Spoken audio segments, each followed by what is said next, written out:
Assalamualaikum warahmatullahi wabarakatuh. Perkenalkan saya Yeni Rahman.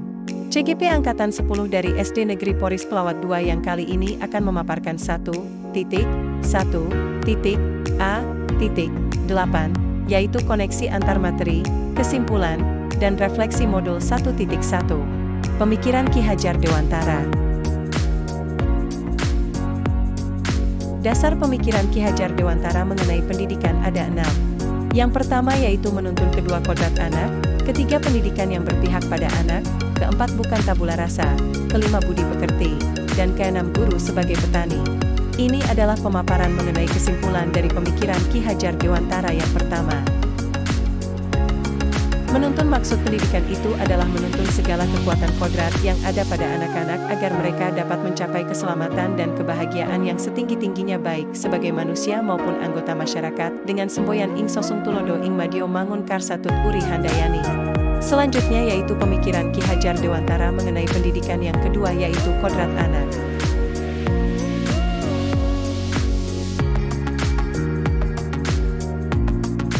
Ki Hajar Dewantara membagi kodrat anak menjadi dua yaitu hak untuk merdeka dan hak untuk bermain, sehingga anak-anak itu merdeka untuk belajar sambil bermain.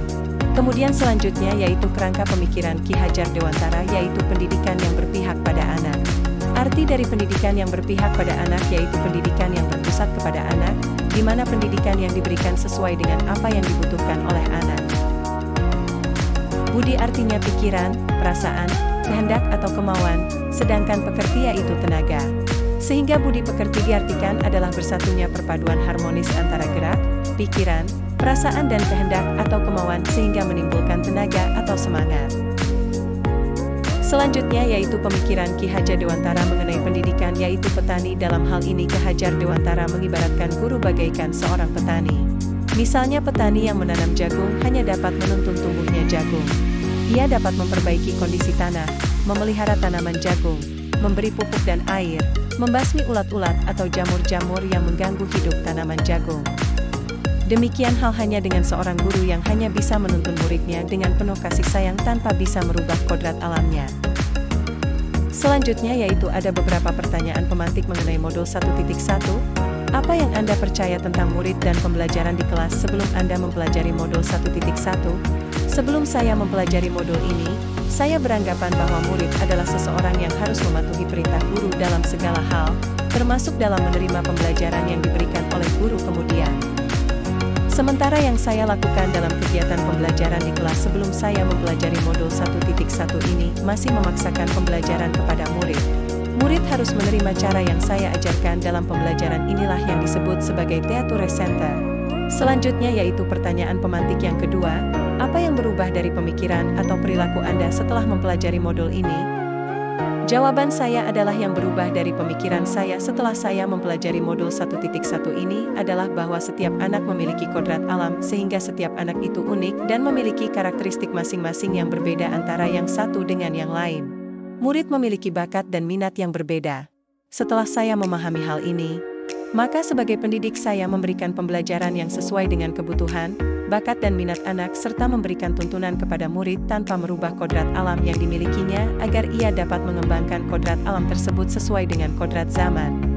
Pertanyaan pemantik yang ketiga adalah apa yang dapat segera Anda terapkan? Lebih baik agar kelas Anda mencerminkan pemikiran Ki Hajar Dewantara. Yang segera saya bisa terapkan di kelas saya adalah 1. Merencanakan pembelajaran yang berpihak pada peserta didik dengan pembelajaran yang menyenangkan. 2. Mengidentifikasi cara belajar peserta didik, kemampuan menyerap materinya, potensi yang dimiliki peserta didik yang biasa saya sebut sebagai melakukan asesmen diagnostik awal untuk mengetahui karakteristik peserta didik.